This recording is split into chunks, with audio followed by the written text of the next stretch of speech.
Hi, I'm Mike Gassewitz, CEO of TriCert Financial Group. Welcome to another episode of InFocus. Today we're going to talk about the industrials and technology sectors. Joining me is Dave Gill, our portfolio manager responsible for these sectors. Welcome, Dave. Good afternoon, Mike. So let's talk about I guess before we get into industrials, I think technology, most people get what's typically in that sector. Just remind the listeners what's in the industrial sector. Sure. It pretty much is a highly fragmented sector. So a mixed bag of companies that are generally involved in three broad industry groups. So I like to think of them as capital goods.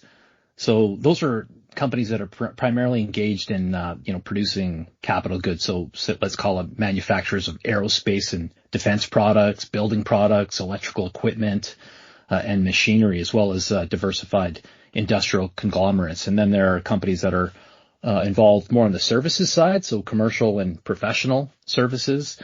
So, one of the core picks that we own is automatic data processing, which is a human capital management or payroll services provider. And then finally, we have the transportation names, and those names are just like your railroads, your trucking companies, your package delivery services, that type of firm. Okay, thanks, Dave. So talk to me about, why don't we start with the industrials? How did that sector do from a business perspective? Yeah, sure. Absolutely. I mean, we're literally just at the almost completely done earnings season for the second quarter of 2024. And I'd say that generally for our core picks in industrials and information technology for that matter, reported, in line to better results versus market expectations. That's a pretty solid performance for what traditionally are more economically sensitive sectors, because currently, as you know, the economic backdrop is quite tepid. On the industrial side, results have been helped by things like efficiency gains and more favorable price cost spreads as inflation moderates. And then on the information technology side, the secular AI tailwind or artificial intelligence tailwind is boosting both revenue and earnings momentum, which has been supportive of higher valuations. I think the two main takeaways for me from an information technology and an industrial standpoint are that right now, information technology looks to have pretty strong fundamentals. So strong, call it above market revenue and earnings growth potential, but certainly less attractive valuations from both an absolute and then a market relative standpoint. Whereas industrials probably look a little bit less appealing because they have market-like revenue and earnings growth potential with a more expensive absolute and relative earnings valuation. So let's focus in a little bit on the tech. And you and I were chatting before the show, and let's talk about Apple and Berkshire Hathaway. So, looks like they dialed back their position in Apple. You want to chat about that? Absolutely. It certainly garnered a lot of attention. I would say that it probably shocked or startled a lot of investors. If you look at the headlines that I saw, you saw things such as Buffett slashes Apple stake. But generally speaking, there's always more to the story behind the headline. And if you do look at the regulatory filings, though, that we saw in Q2, it did confirm that Buffett did sell about half of Berkshire's position in Apple, so about 400 million shares. That was just in the second quarter. Now, context is important. Apple had grown to be about, call it half of Berkshire's public stock portfolio from the time of their initial purchase in 2016. And then post-sale, Apple still represents its largest holding at about 30%. So if you look at it, Apple was about 50% of the public stock portfolio, and now it's about 30% in both situations. It's still the largest holding. Now, if you look specifically at what Warren Buffett is saying with regards to, sort of details or color on the motivation behind the reduction in his position, and I'll paraphrase here, he said things like, and these are the important points to remember. He said things like, American Express and Coca-Cola are wonderful businesses. and Apple is an even better business. He went on to say that Apple is the largest position at Berkshire Hathaway. It's likely to remain the largest position unless something dramatic happens. And then he went on to talk a lot about the U.S. Fiscal situation right now. He believes that situation is untenable.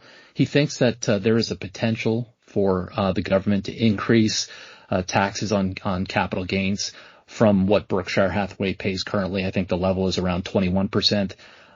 He referenced that there's a real risk that the rate of taxation goes up in the near-term future to deal with that fiscal situation.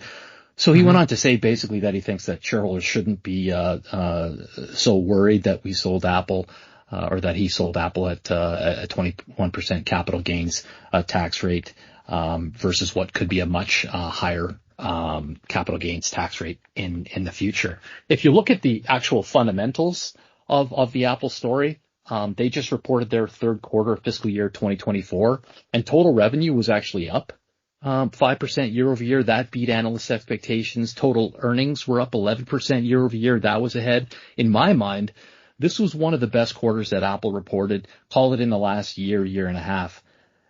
Their revenue is made up of product revenue and services revenue. Product revenue is overall solid, through my lens. And basically, if you look at sort of one of the overhangs on the name recently, it's been sales in China, which have been negative. They improved quarter over quarter. And then their services revenue, which is a higher margin business, came in at an all-time record. And then, of course, we like cash flow, and the company generates a ton of free cash flow, which allowed them to return about $32 billion to shareholders in the form of buybacks and dividends. So that's a lot of really good fundamental characteristics that Apple has currently. And of course, the company has a wide moat because of its powerful brand and its installed base of about 1 million plus iPhones around the world and 2 billion plus in total devices. Now, we will agree that the valuation doesn't look cheap, but it's not egregious either. In fact, not much looks cheap these days in the equity markets.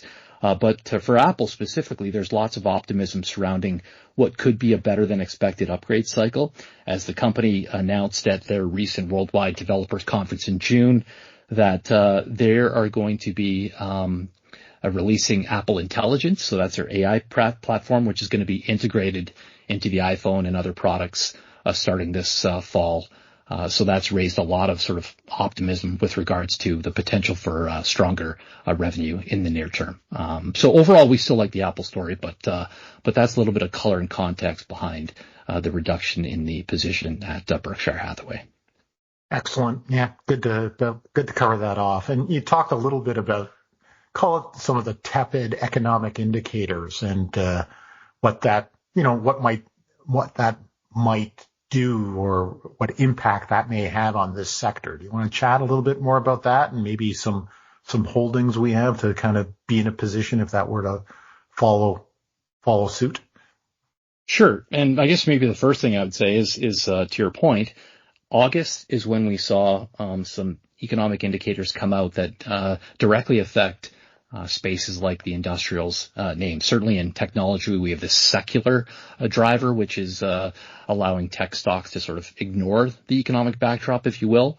Whereas industrials, they largely succumb to, better or weaker economic fundamentals. And if you look at what happened in August, we saw things like a weaker jobs report to start the month. We saw weaker than expected ISM manufacturing numbers.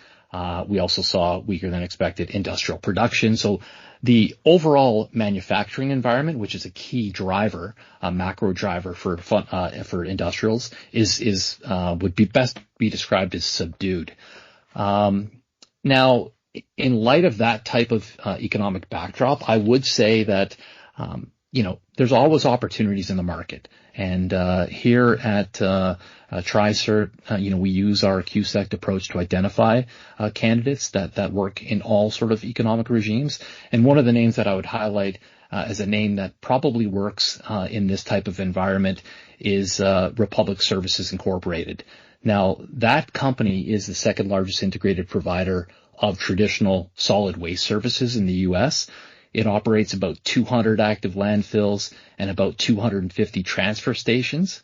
The company serves residential, commercial, and industrial end markets. So this is sort of a stock, we were talking about it before, where, indeed one man's trash is another man's treasure. Right. Its core business literally is solid waste collection, transportation, and disposal. Now, it does have adjacent businesses, which include recycling and environmental services. So things like hazardous waste disposal and landfill gas. But its core business is just trash collection and disposal. If you look at the industry drivers for their core business, they include things like, real GDP growth, population growth, housing starts, and CPI trends. But the overall addressable market is large, and it's generally attractive because of its oligopolistic nature. There are high barriers to entry, which protect vertically integrated operators like RSG or Republic Services, who own increasingly scarce landfill capacity. And if you look at the current macro backdrop, like I said, where things are weakening off, this should be supportive given the fact that the solid waste industry revenues are highly defensive and usually grow in the low single digits longer term. Other attractive financial characteristics of this industry include high recurring revenue, sustainable pricing power, opportunities for M&A, so they can grow through consolidation, and there's obviously resilient demand for essential services like waste collection and disposal should the macro deteriorate from here.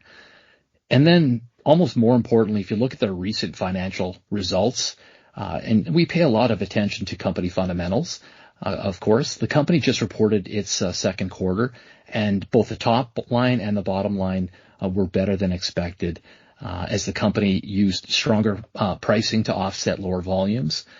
The company also benefited from a tech-driven efficiency program that they put in place to help with things like route optimization and fleet management. That helped to expand their margins. And then they got an additional kicker from stronger recycled commodity prices for things like OCC or old corrugated cardboard. Oh, okay. Interesting. I love this as an example because quality, trash can be a quality investment. So that's good to hear. Real quickly, just with that, then you start thinking about like the valuation of the company. And for a quality company like this in a arguably deteriorating macro environment, what sort of valuation do you have to pay for a company like this? And we will admit that the company is trading at the higher end of its valuation range, but I think you're well aware of what the markets look like in terms of their valuation ranges right now.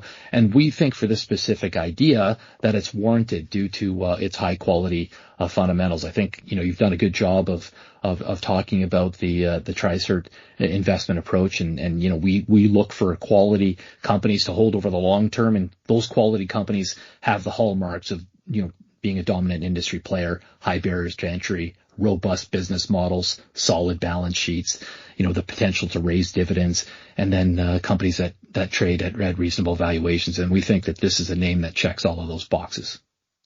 Excellent.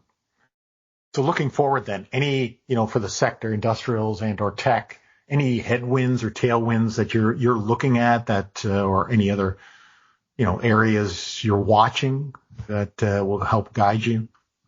Yeah, I would say that for information technology, clearly the story of the day is the Gen AI tailwind. So the sector traded up in anticipation of growing revenues and earnings just based on future demand for Gen AI. The issue now is that the sector, so the participants in the sector, the companies in the sector are going to have to be able to monetize the opportunity. If we look at specific core names that we have, like Microsoft and Apple in the sector, they've done a good job. Microsoft, for example, is making significant investments, so they've seen a large ramp up in their capital expenditures, but they've been able to maintain margins in light of that increased investment. So definitely the AI tailwind is one thing that we're watching on the IT side. On the industrial side, we just like I referenced at the beginning of this the podcast. It's an economically sensitive sector. So while we've had sort of negative macro releases in the last call it month or so, that really has green-lighted interest rate cuts from the Federal Reserve. And it's important to remember that the stock market is not the economy. So even though we're seeing weaker economic data, if the Fed starts cutting rates, we've seen in recent past how supportive that can be to equity markets. And so generally speaking, a sector like the industrials, which is levered to weakening macro, can be helped by things like more accommodative monetary policy. So those are two things that we'll be watching on the industrials and IT side on a go-forward basis. Really good point in terms of the stock market, the economy, and then impact of interest rate decisions and what that can do or may do to the equity market. So that's great. Dave, thanks for this great update. Thanks, Mike. Folks, as always, if you have any questions, don't hesitate to talk to your wealth advisor at your CPA accounting firm. Talk to your portfolio manager from TriCert Investment Counsel, or don't hesitate to reach out to myself. Take care.